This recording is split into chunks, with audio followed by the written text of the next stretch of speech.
नमस्कार, मैं प्रद्युमन जोशीला नलवा।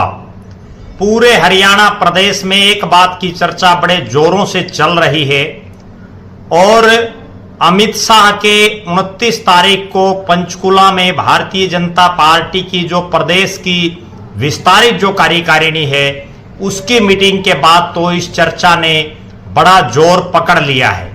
चर्चा ये है कि नायब सिंह सैनी की कुर्सी पर अब कौन सा नेता बैठने जा रहा है, नायब सिंह सैनी का उत्तराधिकारी कौन होगा, ये बहुत बड़ा प्रश्न है। और इस प्रश्न की चर्चा न केवल भारतीय जनता पार्टी के बड़े नेताओं कार्यकर्ताओं में बल्कि विपक्षी पार्टियों के नेताओं और कार्यकर्ताओं और आम जनता में भी बड़ी जोरों से चल रही है। हर तरफ एक ही चर्चा है कि आखिर नायब सिंह सैनी की कुर्सी पर कौन सा नेता बैठेगा, नायब सिंह सैनी का उत्तराधिकारी कौन होगा। इसके लिए कई नेताओं ने भागदौड़ शुरू भी कर दी है। कई नेता अपनी अपनी गोटियां फिट करने में लगे हुए हैं। आज हम सिलसिलेवार तरीके से जो इनपुट आ रहा है, राजनीतिक सूत्रों के हवाले से जो खबरें आ रही हैं, उसके मुताबिक 3 नेता ऐसे उभर करके सामने आ रहे हैं जिनमें से कोई एक नायब सिंह सैनी का उत्तराधिकारी हो सकता है, नायब सिंह सैनी की कुर्सी पर बैठ सकता है। तीनों ही नेता भारतीय जनता पार्टी के बड़े समर्पित कार्यकर्ता रहे हैं अपने बचपन से लेकर के, और उन्होंने पूरा जीवन जो है भारतीय जनता पार्टी को समर्पित किया है। जब से इन तीनों नेताओं ने अपनी राजनीति शुरुआत की है, ये भारतीय जनता पार्टी के को सींचने का काम लगातार कर रहे हैं। तीनों ही नेता संगठन के मजबूत खिलाड़ी हैं। अब हम सिलसिलेवार तरीके से बात करने जा रहे हैं। जी हां, नायब सिंह सैनी जो फिलहाल हरियाणा प्रदेश के मुख्यमंत्री हैं और वो मुख्यमंत्री के साथ साथ भारतीय जनता पार्टी के प्रदेश के अध्यक्ष भी हैं।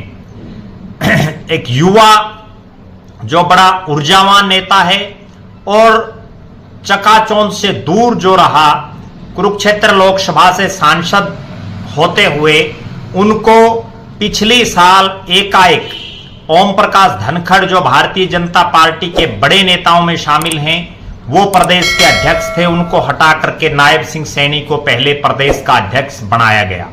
ओम प्रकाश धनखड़ जी ने अपने विधानसभा क्षेत्र बादड़ी में एक सम्मेलन, कार्यकर्ता सम्मेलन के दौरान एक बात कही कि वो वर्तमान में दूसरे नंबर की कुर्सी पर बैठे हैं और उनका सपना है कि पहले नंबर वाली कुर्सी उनको मिल जाए। लेकिन अगले दिन ना पहले नंबर वाली कुर्सी मिली और दूसरे नंबर वाली भी चली गई। ओम प्रकाश धनखड़ के बाद नायब सिंह सैनी को प्रदेश का अध्यक्ष बनाया गया। प्रदेश अध्यक्ष बनने के बाद उनके जो सितारे थे वो और ज्यादा आसमान पर चढ़ गए, और ज्यादा ऊंचाइयां छूने लगे। और एकाएक मार्च के महीने में जब देश के प्रधानमंत्री नरेंद्र मोदी जी ने एक रैली रखी और उसमें मनोहर लाल खट्टर जी की बड़ी तारीफ की, और अगले ही दिन मनोहर लाल खट्टर जी की सरकार चली गई, उनको चलता कर दिया गया। उसके बाद उनकी जो कुर्सी थी मुख्यमंत्री नायब सिंह सैनी को बनाया गया। क्योंकि लोकसभा चुनाव का दौर चल रहा था और भारतीय जनता पार्टी में एक परंपरा है, एक व्यक्ति एक पद। उसके बावजूद नायब सिंह सैनी लगातार दोनों पदों पर काम करते रहे। वो पार्टी के प्रदेश के अध्यक्ष भी रहे और हरियाणा प्रदेश के मुख्यमंत्री भी बने। लोकसभा चुनाव का परिणाम आया, 5-5 सीटें बीजेपी और कांग्रेस ने जीती और इसके बाद नायब सिंह सैनी पर एक पद छोड़ने का दबाव लगातार आता जा रहा था। हालांकि पार्टी की जो परंपरा रही है उसके मुताबिक भी एक पद पर किसी दूसरे नेता की नियुक्ति होना तय थी। अमित शाह का दौरा हुआ और उन्होंने पंचकुला में कार्यकर्ताओं को संबोधित किया और इस बात का ऐलान कर दिया कि 2024 का विधानसभा चुनाव नायब सैनी के नेतृत्व में हम लड़ेंगे और सरकार बनने पर तीसरी बार बीजेपी की सत्ता आने पर दूसरी बार नायब सैनी प्रदेश के मुख्यमंत्री बनेंगे। इसके बाद ये अटकलें शुरू हो गई कि अब प्रदेश का अध्यक्ष कौन होगा, नायब सिंह सैनी की कुर्सी पर कौन बैठेगा, उस नेता का चयन भी, उस नेता की नियुक्ति भी बहुत जल्द होने वाली है। 3 नाम जो उभर करके सामने आ रहे हैं उन पर हम बात करने जा रहे हैं। सबसे पहला और सबसे प्रमुख जो नाम उभर के आ रहा है वो है सुरेंद्र पुनिया का। सुरेंद्र पुनिया हिसार जिले से संबंध रखते हैं। हिसार जिले के उकलाना विधानसभा में खरकपुनिया उनका गांव है और वो बरवाड़ा विधानसभा से भारतीय जनता पार्टी की टिकट पर 2 चुनाव लड़ चुके हैं। बड़े कांटे के मुकाबले में दोनों चुनाव में वो हार गए थे। बीजेपी के शुरू से वो पुराने कार्यकर्ता और नेता रहे हैं। शुरुआती दौर में उनको बीजेपी किसान मोर्चा का जिला प्रधान बनाया, फिर उनको मुख्य पार्टी के जो संगठन है उसमें महामंत्री बनाया जिले का, फिर जिला का प्रधान बनाया। अब वो वर्तमान में नायब सिंह सैनी का जो संगठन है उस टीम में प्रदेश के महामंत्री हैं। महामंत्री के तौर पर पिछले 7-7.5 महीने में उनका जो कार्यकाल रहा वो बड़ा जबरदस्त रहा।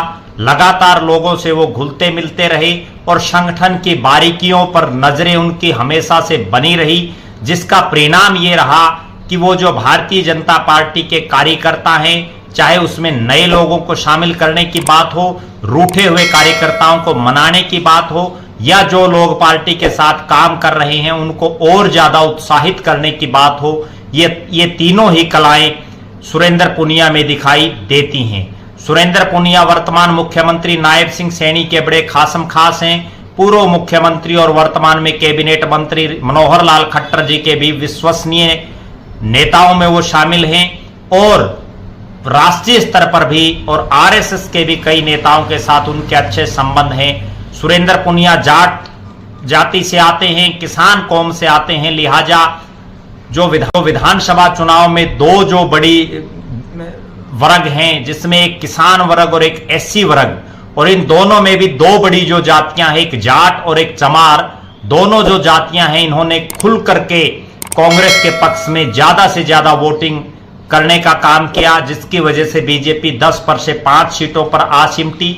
और अब भी इन दोनों जो मुख्य जातियां हैं, जाट और चमार, इनको बीजेपी के साथ किस तरह से जोड़ा जाए उसी की रणनीति भारतीय जनता पार्टी बढ़ा रही है।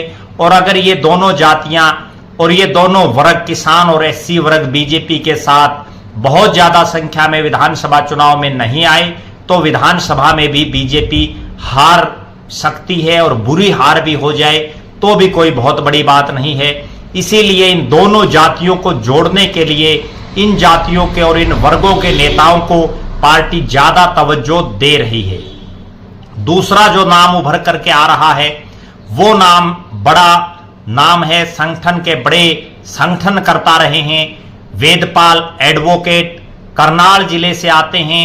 घरौंडा विधानसभा क्षेत्र उनका गृह हलका है और पुंडरी विधानसभा से 2019 के चुनाव में बीजेपी के प्रत्याशी भी रहे हैं। किसान कौम से ही आते हैं और रोड जाति से संबंध रखते हैं।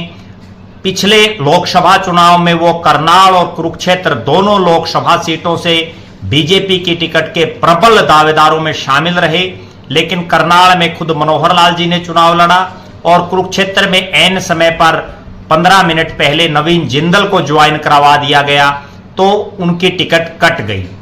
अब वो बीजेपी के बड़े अनुशासित कार्यकर्ता रहे हैं। आरएसएस के नेताओं के साथ भी उनके, आरएसएस के अधिकारियों के साथ भी उनके बड़े प्रगाढ़ संबंध हैं।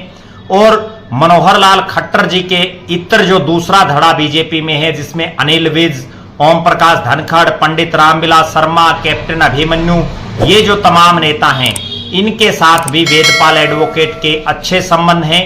बीजेपी के बड़े नेताओं के साथ भी उनके बढ़िया संबंध है और उनको पार्टी ने जो भी जिम्मेदारी दी है, चाहे पहले कई सालों तक वो प्रदेश के महामंत्री रहे हों, अब वर्तमान में वो नायब सिंह सैनी के बाद प्रदेश के उपाध्यक्ष हैं और उनको चाहे बड़ौदा के उपचुनाव में जिम्मेदारी दी, चाहे इलाहाबाद उपचुनाव में जिम्मेदारी दी, चाहे आदमपुर के उपचुनाव में जिम्मेदारी दी, उन्होंने जेपी दलाल जो प्रदेश में वित्त मंत्री हैं, उस समय कृषि मंत्री थे, उनके साथ मिलकर के बड़ा जबरदस्त काम उन्होंने किया और पार्टी को मजबूती दिलाने का काम किया।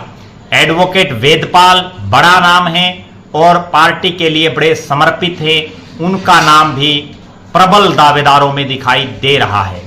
तीसरा जो नाम है वो एससी समुदाय से आते हैं और प्रदेश की सरकार में मंत्री रह चुके हैं, मनोहर लाल खट्टर जी के पॉलिटिकल एडवाइजर रह चुके हैं और शाहबाद से पूर्व विधायक रहे हैं कृष्ण बेदी।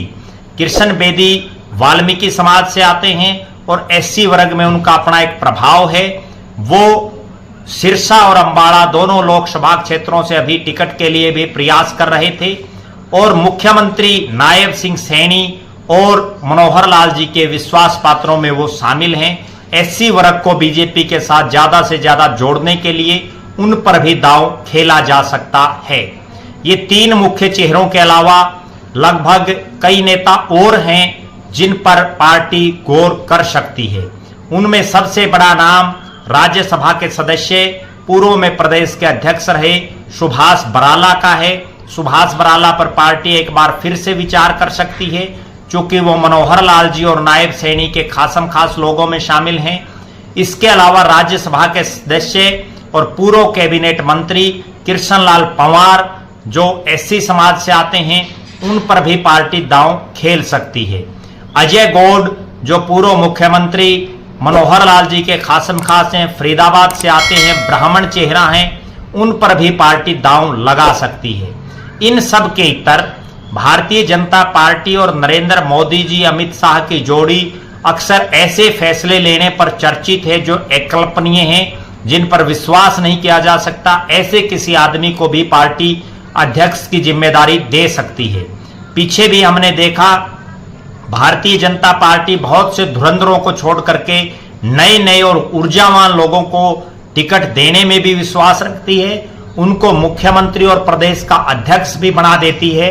सबसे बड़ा उदाहरण हरियाणा प्रदेश में जब बड़े बड़े नेता चाहे वो अनिल विज हों, कैप्टन अभिमन्यु हों, ओम प्रकाश धनखड़ हों, पंडित रामविलास शर्मा हों, इन तमाम चेहरों के बावजूद नायब सिंह सैनी जैसे युवा को सांसद होते हुए प्रदेश का मुख्यमंत्री बनाने का काम बीजेपी ने किया।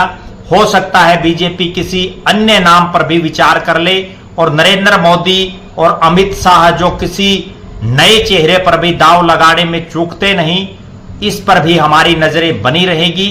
बहरहाल कौन होगा नायब सिंह सैनी का उत्तराधिकारी, किसे मिलेगी नायब सिंह सैनी की कुर्सी, इसका फैसला बहुत जल्द होने वाला है। हमारी नजरें इस पर बनी रहेंगी। आप लगातार हमारे साथ बने रहें। हमारे फेसबुक पेज को लाइक और फॉलो करें, यूट्यूब पर चैनल को सब्सक्राइब करें, बेल आइकन घंटी का बटन अवश्य दबाएं, वीडियो को ज्यादा से ज्यादा शेयर करें, अपने बहुमूल्य कमेंट्स अवश्य लिखें। बहुत बहुत धन्यवाद। आपका अपना प्रद्युमन जोशीला नलवा।